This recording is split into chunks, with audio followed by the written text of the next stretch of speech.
You wake up at 3 in the morning for no apparent reason. The room is dark, the silence is heavy, and your heart beats faster than it should. You can't explain what it is, but you feel something is happening inside you. And I need to tell you one thing right now before anything else.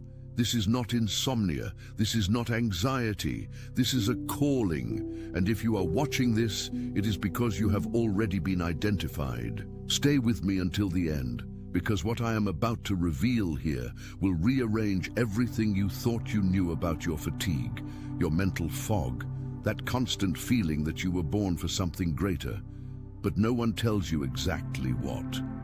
You will understand today why your body is reacting this way, what is truly happening in your nervous system when you wake in the middle of the night, and what is the protocol that will help you transform this overwhelm into clarity and purpose. Don't leave. This was made for you. Let me ask you something directly. Have you ever gone to the doctor complaining of an unshakable fatigue and the tests came back normal? Have you ever felt a fog in your head so dense it feels like your brain is wrapped in cotton? Have you ever looked at a trivial conversation, at a family dinner full of gossip and complaint, and felt a physical ache, as if every unnecessary word were a scratch on your soul?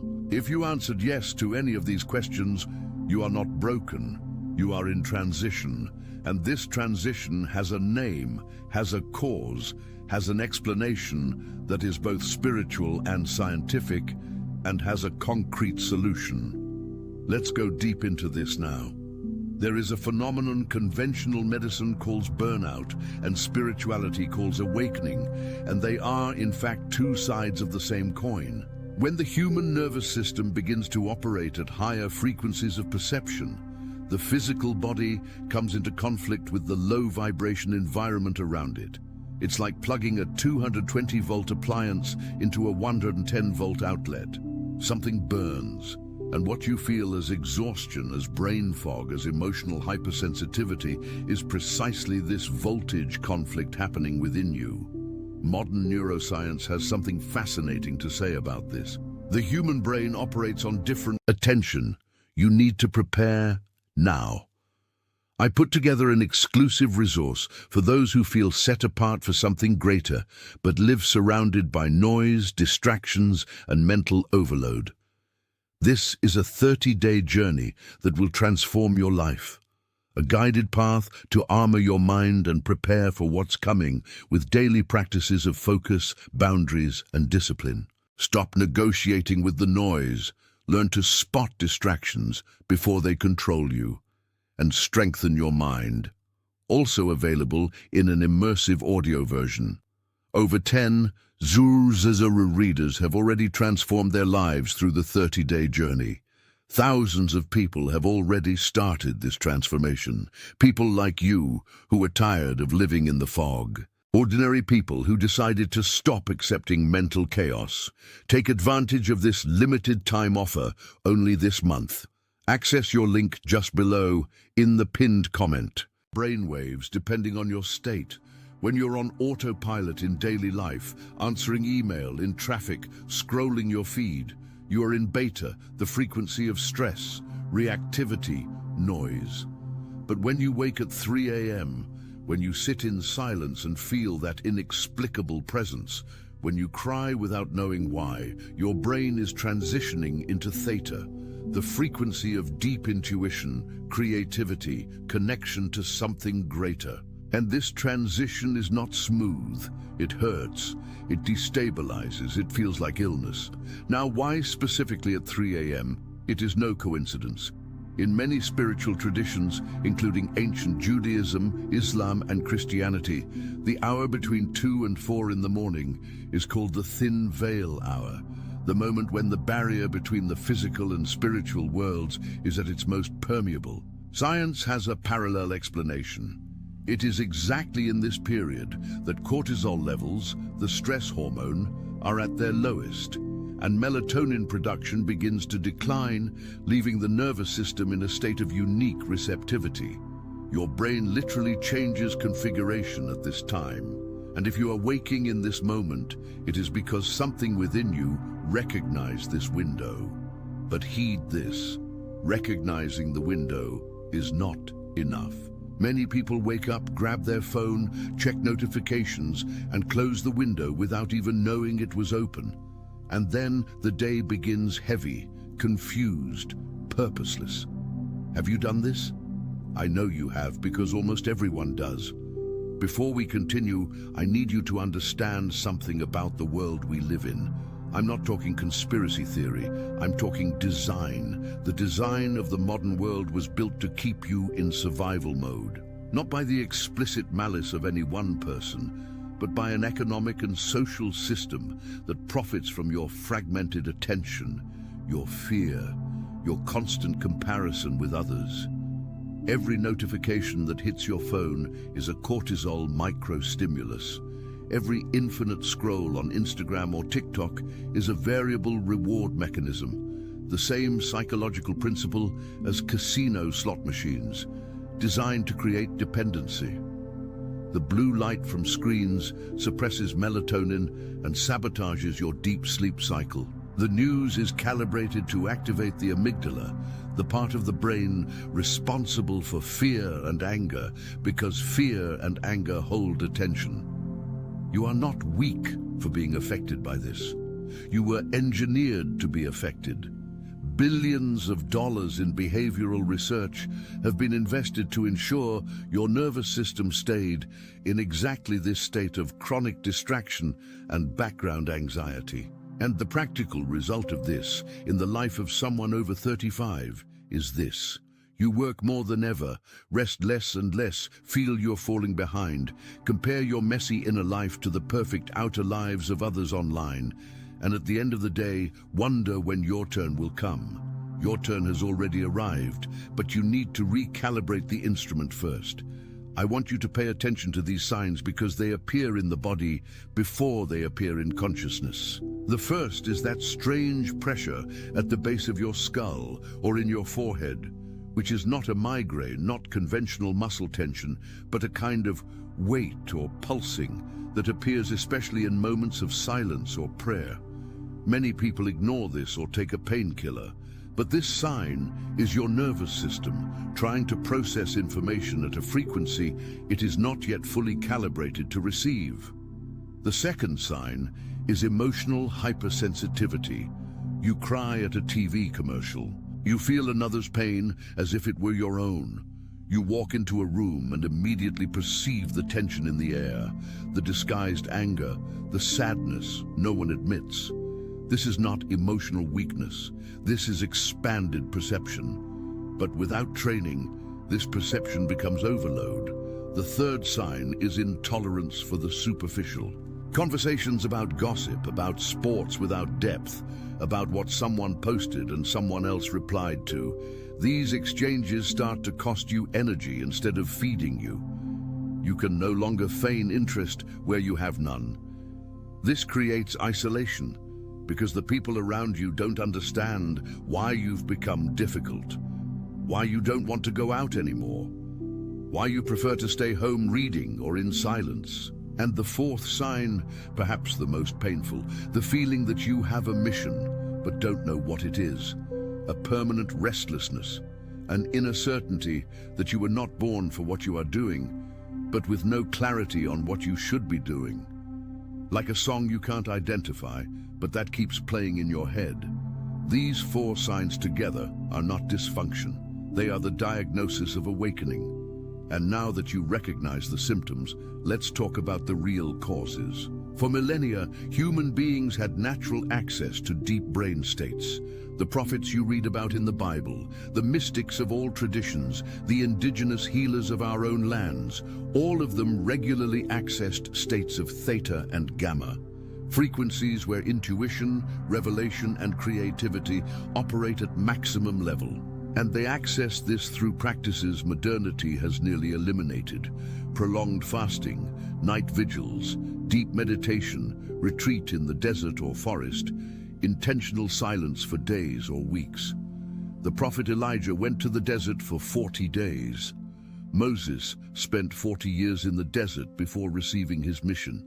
Jesus went to the desert for 40 days before beginning his ministry. John the Baptist lived in the desert. It is no coincidence they all needed periods of radical isolation from social noise to access divine clarity. Because external noise literally prevents certain brainwave frequencies from forming.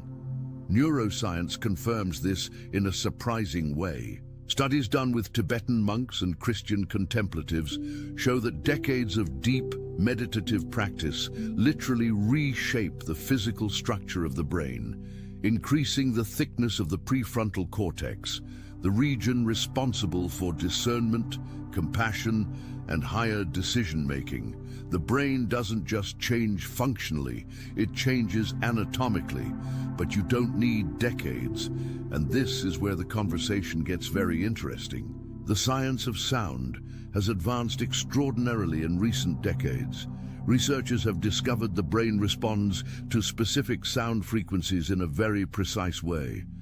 When you are exposed to binaural beats, which are slightly different tones in each ear, creating a pulsing frequency in the brain, your nervous system begins to synchronize with that frequency in a process called neural entrainment. In simple terms, you put on headphones, listen to a specific audio, and your brain starts producing the same brainwaves an experienced monk takes years to access. I am not making this up. This is documented in studies published in journals like the Journal of Neurotherapy and Alternative Therapies in Health and Medicine. Binaural wave entrainment is a real, validated, and accessible technology. When you combine this technology with clear spiritual intention, with a practice of intentional silence, and with the right time of day, especially the early morning hours before the world's noise begins, you create a window of access to your highest state of perception that can completely transform the quality of your decisions, your creativity, your inner peace, and your spiritual connection. I call this the frequency ritual, and it has three fundamental parts. The first is preparatory silence. Before any screen, before any conversation, before coffee or news, you reserve 7 to 10 minutes in absolute silence. Sit, breathe. Let the nervous system exit survival mode and enter receptivity mode. The second part is sonic activation. With headphones, you listen to a neural entrainment audio calibrated to the theta frequency between 4 and 8 hertz, which is the range where intuition, creativity, and deep spiritual connection operate. 7 minutes is enough to begin entrainment. 20 minutes produces measurable transformations in mood, clarity, and focus capacity. The third part is intentional anchoring. After the audio, you spend 5 minutes in silence again, but now with a clear question or intention in mind. It is not an anxious request, it is a quiet declaration. Today, I am open to receiving clarity about this decision. Today, I am available to feel my mission. And you write down whatever comes, without judgment, without filter. This ritual, practiced consistently for 30 days, begins to reorganize not just your inner life, but your outer life. Because when you operate from a higher state of clarity, your decisions change, your reactions change, your conversations change, and the people around you notice, even without knowing how to name what changed in you. Here, I need to prepare you for something no one usually talks about. When you begin to change your internal frequency consistently, your environment reacts. And this reaction is not always pleasant at first. Think of it this way. You've spent years, perhaps decades, operating at a certain energetic level. The people around you grew accustomed to that level. Your relationships, your habits, your conversation patterns, everything was calibrated to that frequency. When you begin to change, even for the better, the system around you senses the dissonance and tries to pull you back to what was comfortable. This manifests in very specific ways you need to recognize so you are not knocked down by them. The first is what I call test fatigue. Exactly when you are in your best moment of the morning ritual, when clarity begins to appear, a wave of heavy tiredness arises. a dense laziness that feels like a force field preventing you from continuing. This is not your body asking for rest. It is your nervous system in conflict with the change. Push through it. The first 10 seconds of resistance are the hardest. After that, clarity comes. The second is the return of what you had already overcome. A toxic ex-relationship reappears with a caring message just when you are in a good place. A family member who always drained you calls with an urgent problem only you can solve. A friendship that had cooled off returns with a tempting invitation. This is not coincidence, and it is not malice. It is the old pattern testing you to see if you still respond to the call of what was familiar. The third is the inner voice of questioning. As you advance in your elevated frequency, your own mind will raise doubts. Who do you think you are to have this better life? This is your delusion. You are exaggerating the importance of this. This voice uses your own language, your own tone, and so it feels true. But it is the echo of limiting beliefs installed over years of familial and social conditioning. You don't need to fight it. You just need to recognize it for what it is. An old pattern trying to maintain what is familiar. To navigate this transition phase without being knocked down, there is a protection protocol that is both spiritual and practical. The first element is the sacred first hour. The hour after your morning ritual must be protected from any external input. No phone, no news, no conversations. This period is not laziness, it is physiological necessity. Your nervous system has just been recalibrated to a higher frequency, and it needs time to stabilize this new configuration before being exposed to the world's noise. When you expose the nervous system to high-intensity stimuli immediately after a deep meditation or neural entrainment session, the effect is partially undone. You protect what you built simply by staying in silence a little longer. The second element is the energy audit. Once a week, preferably on Sunday evening, you sit and do an honest review of how you came out of the main interactions of the week. Which conversations left you energized? Which left you drained? Which environments expanded you? Which contracted you? This is not judgment of people. It is mapping your energetic ecosystem. And with this map, you begin to make smarter decisions about where and with whom you invest your time and attention. The third element is strategic silence about your visions.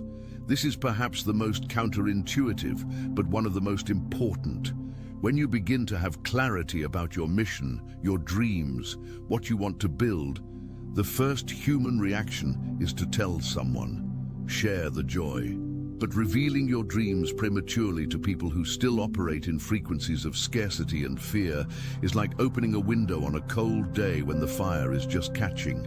The flame goes out, not because people are mean, but because they naturally respond from their own limited experience, and that response, even when well-intentioned, carries doubt.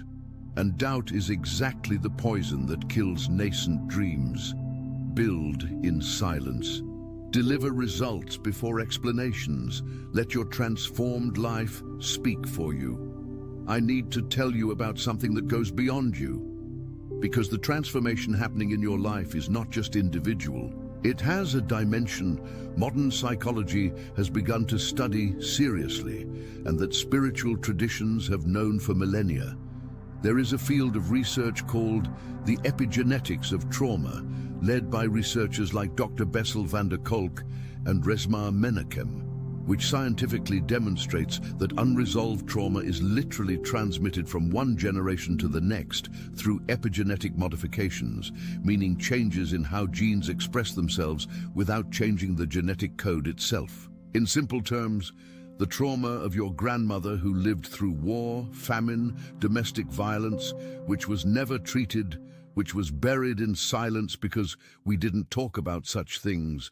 That trauma was passed down biologically to your mother and from your mother to you. The patterns you recognize in your family, the difficulty with money that repeats for generations, the relationships that always end in the same painful way, the anxiety that seems to have no rational cause, the fear of growing too much because, who do you think you are? These patterns are not character flaws.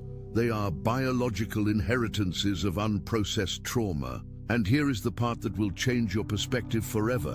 When you do the work of healing, whether through therapy, spiritual practice, contemplative silence, forgiveness, reconnection with your deepest essence, you do not just heal yourself. You literally alter the epigenetic expression of these patterns in your body, and these altered patterns are passed forward to your children and grandchildren. You are not just living a better life. You are rewriting the biological code of your lineage. In many spiritual traditions, there has always been this understanding that certain people in each generation receive the call to be the turning point of the family. The healer, the prayerful one, the spiritual leader, the first in the family to go to college, the first to break a cycle of violence. All these are cultural manifestations of the same phenomenon, the cycle breaker. If you are feeling the weight of being the strong one, of being the one others call when there is a crisis, of carrying a responsibility no one named but that you feel in your chest, it is not paranoia. It is recognition of a real role. And this role, when accepted consciously and equipped with the right tools, does not need to be a burden. It can be the greatest honor of your life. I need to talk about this fear because it is silent and devastating, and almost no one has the courage to admit it out loud.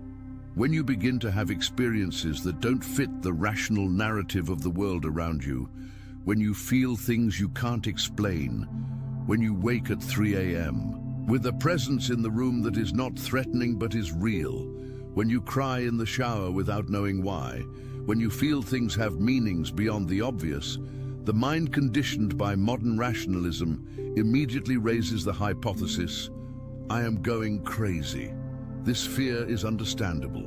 We live in a system that pathologizes everything that cannot be measured with conventional instruments. But consider this, practically all the great mystics and prophets in history were considered insane by their contemporaries. Saint Francis of Assisi was declared mad by his own father and the bishop of his town. Saint Teresa of Avila described experiences so intense the inquisitors wanted her evaluated. Saint John of the Cross was imprisoned by his own religious brothers who did not understand what he was experiencing. This does not mean every unusual experience is prophecy. It means genuine experiences of spiritual expansion are often incomprehensible to those who have not yet gone through them. The important distinction is this. Experiences of healthy spiritual expansion generally bring, in the end, more peace, more clarity, and more love. Experiences that increase fear, ego grandiosity, separation from others, and an inability to function in daily life deserve professional attention. Mental health and spirituality are not opposites, they are partners. If you are feeling the spiritual call, but are also suffering, seek professional help without shame. The therapist and the spiritual guide can and should coexist on your journey. Take care of yourself in all dimensions. 40 is a number that appears in all major spiritual traditions, not by accident. 40 days of Jesus in the desert. 40 years of Moses wandering before the call, 40 days of rain in Noah's flood. In neuroscience, we know the formation of consistent new neural habits takes between 21 and 66 days, with the 40-day mark representing the inflection point where the new pattern begins to become automatic. The next 40 days can be the turning point of your life, not in a magical, instantaneous way, in a concrete, built way, brick by brick, ritual by ritual, choice by choice. The first block, from day 1 to day 10, is of cleansing. You are removing the noise, reducing news consumption, limiting social media, identifying which relationships give you energy and which drain you, and beginning the morning ritual, even if for just 7 minutes. Don't expect perfection. Start messy. The second block from day 11 to day 20 is of stabilization. The ritual is becoming more consistent. You begin to notice patterns in your life with more clarity. You begin to feel the difference on days you do the ritual and days you don't. The first big resistance usually appears here, exactly when it is working. Push through it. The third block from day 21 to day 30 is of revelation. This is when the deeper perceptions begin to come. You may have a significant dream, a conversation that opens an unexpected door, an idea that seems to have come from outside you. Write everything down. Everything has meaning in this phase. And the fourth block, from day 31 to day 40, is of anchoring. You are no longer building a new habit. You are consolidating a new identity. The person you are after 40 days of consistent practice is not the same person who started. And this is not a motivational cliché. It is proven brain physiology. We have arrived at the most important point, more important than any tool, any protocol, any sound technology, or energetic protection strategy. We have arrived at the choice. Because everything I have brought here is useless without your conscious decision that you want this life.